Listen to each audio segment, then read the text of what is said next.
2, 1, fight!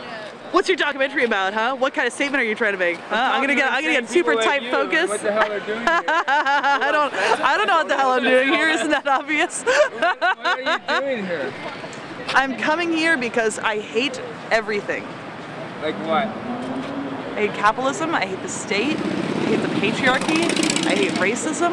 I want it all to burn. I hate consumerism. I hate plastic shit. I hate plastic shit like this camera. Yeah. Yeah, as well, hopefully. Were you at the demonstrations on Sunday? I was in the kettle. Oh, you were? Yeah, yeah. It was, I have a much more kind of radical reaction to it than most, I think. Most people I talk to are like, oh, you know, that went way too far, you know, I didn't like that, that set the movement back. Yeah. That's bullshit. Honestly, to be perfectly honest, I think that the people who started throwing shit at the police, I think the first people who did that were probably provocateurs. I've interviewed several people who said that they were that they saw them, you know, with police bags, right, or police badges, you know, before the you know. Before they came in, before the black mob came in, people have said that, you know, that they saw them with police badges, that they saw them getting out of police vans. I totally buy that, because why wouldn't I? That's what the police do. They try to start a riot so that they can start arresting people and they can shut down our protest. Even if if the black mob weren't part of the police, I still wouldn't blame them. Yeah, I mean, even the big controversial point has been, you know, picking up the votives from the memorial and throwing them at the cops and saying that that's, you know, desecrating the memorial. In my mind, that's exactly what the state did. The state took that moment of terrorism and threw it against what were going to be peaceful protesters to get them to shut up. They threw them against our movement. They threw that, you know, what should have been cause for the state to reflect on its behavior in the Middle East became a reason to shut down our protests. And I think that there's something oddly poetic about taking those votes and throwing them back at the police. I'm the only person who thinks that.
Arrêtez de servir les putains d'intérêts de toutes ces multinationales de merde.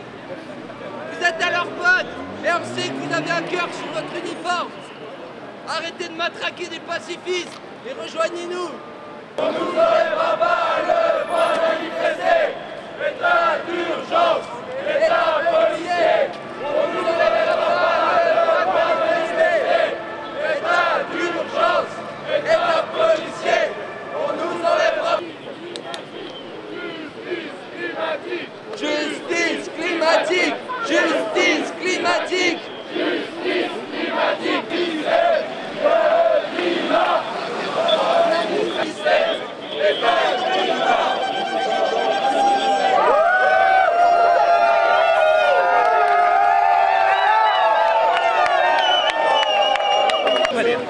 Vous les enlevez et ensuite on fait une bulle autour du lampadaire.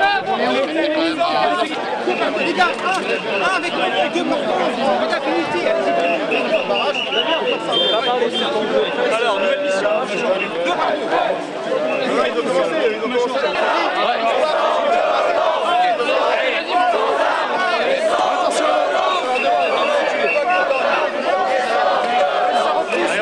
Reculez s'il vous plaît.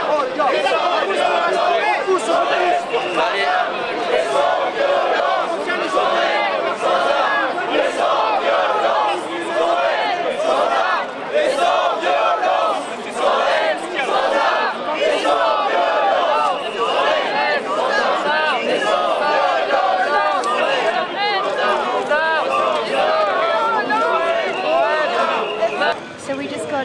out of the cop21 solutions, and we're now at the front because there's some cool dude up a lamp pole and a whole heap of people blockading down the bottom, and we're all just watching to see what's going to happen now.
Viole la Constitution, c'est des flics qui font ça, bah, ça va devenir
c'est ridicule.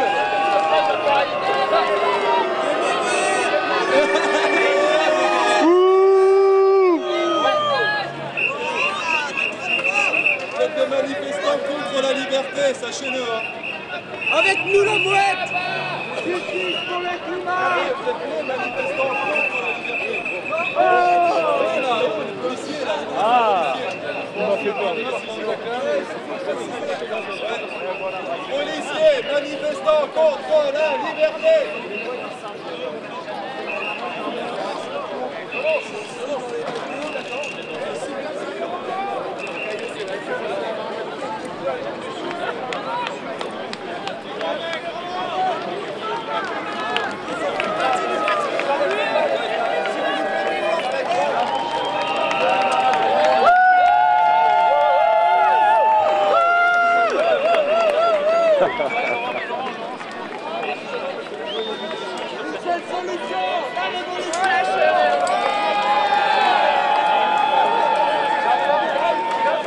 Le mec il a pas eu besoin de prendre cordage,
Fuck the police! 1, 2, 3!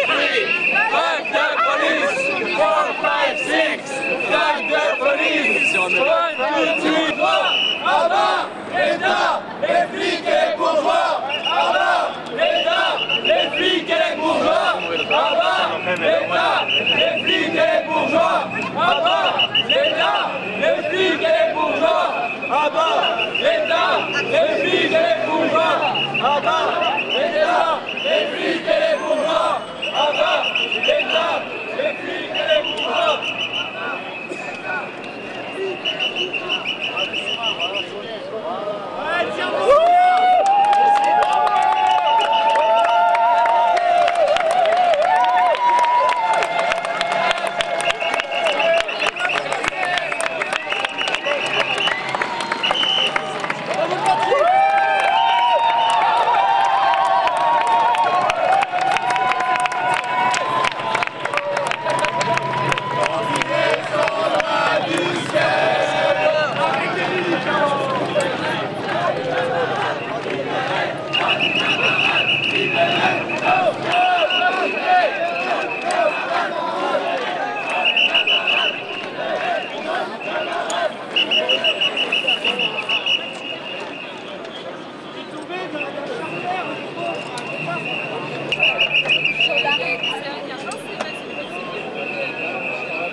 To climate change.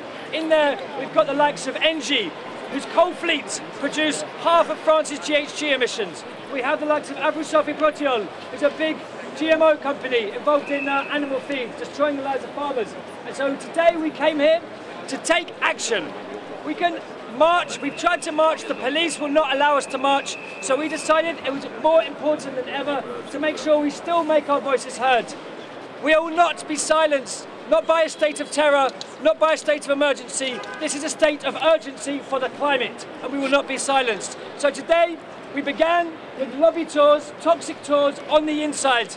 We were bringing frontline communities whose lives, whose environments, whose very way of being is being threatened by these companies. We had them, their voices being pronounced and loud because other spaces have been shut down. We were standing in solidarity with them and giving space for these voices to be heard. But unfortunately, the security forces, the police and the organisers were not very happy with this and kicked us out. But to say this is not the end of what we're doing here. This place is open for a whole week.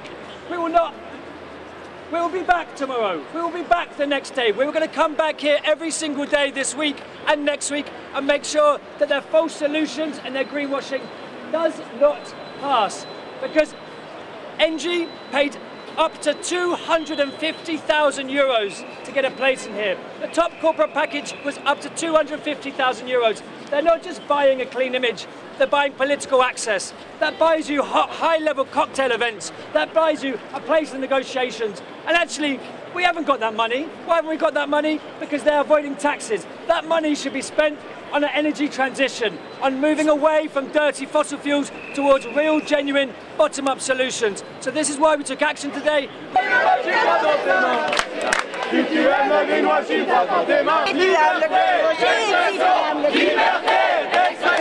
Liberté,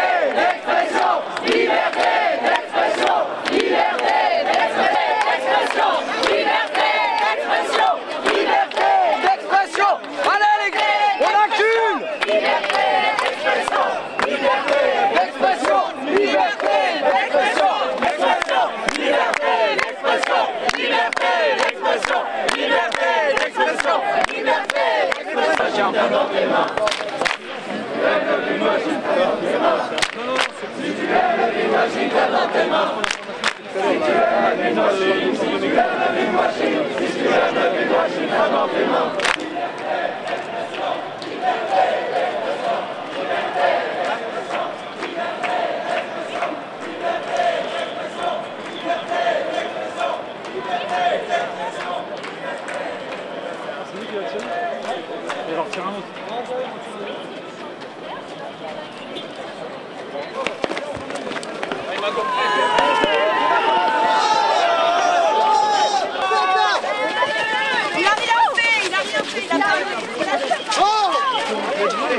Qu'est-ce qui se passe, monsieur? Qu'est-ce qui se passe? Écrivez ce que vous faites, monsieur. Qu'est-ce qui se passe?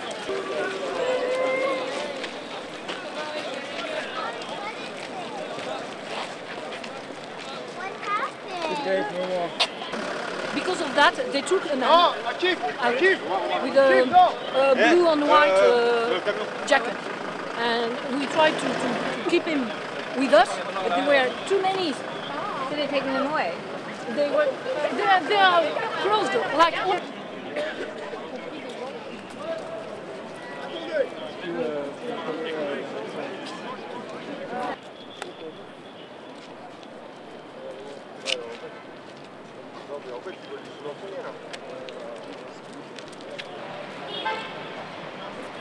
Yes.